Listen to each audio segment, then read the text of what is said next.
السلام عليكم، وتحية طيبة لكل من يتابعنا على هذه القناة، ونشكركم جميعا على مشاركتكم ودعمكم لنا. الإخوان الكرام، اليوم نقدم لكم في هذا الفيديو عملة معروفة عند الجميع لكل المغاربة، وهي عملة مغربية درهمان، الأولى والأخيرة في إصدارها لسنة 2002، وهي قطعة معدنية، والوزن يا إخواني 7 غرام، والقطر 26 ملم، والسمك 1.74 ملم.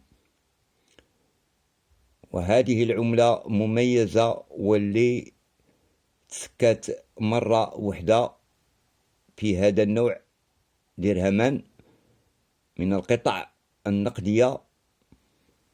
إخواني، هذه العملة ثمنها إذا كانت حالتها جيدة لا خدوش فيصل ثمنها حتى 10 يورو، أي 100 درهم مغربية.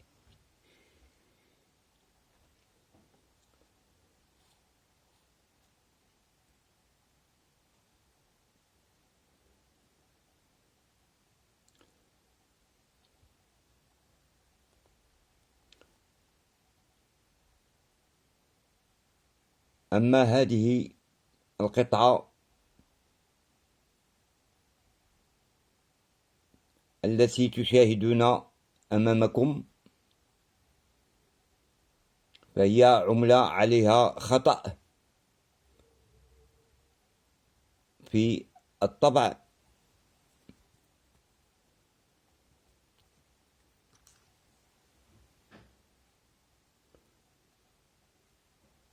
كما تلاحظون إخواني. هنا خطأ خلف الرأس صاحب الجلالة محمد السادس، فهذا خطأ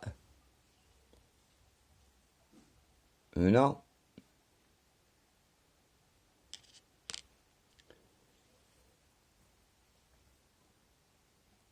فهذا الخطأ يا إخواني يساوي الكثير، وكل عملة كيفما كان نوعها أو صنفها، مغربية أو أجنبية لأي دولة، ويوجد عليها خطأ، فالثمن يكون مرتفعا.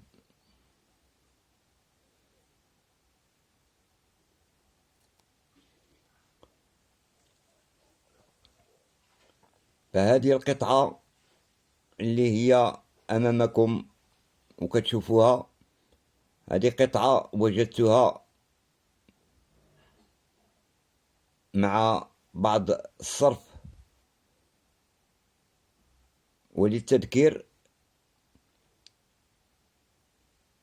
ابحثوا في عملاتكم التي توجد عندكم، ربما توجد فيها أخطاء، فالخطأ يساوي الكثير. وهذه كما قلت يا إخواني، هذه العملة اللي هي درهمان،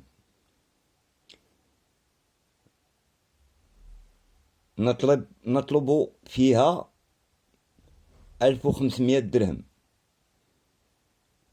واللي بغاها مرحبا به يتصل بنا. ونشكركم على تتبعكم لنا وللقناة، واللي ما مشاركش معنا يشارك معنا فضلا وليس أمرا، وما يبخلش علينا بلايك. والسلام عليكم ورحمة الله.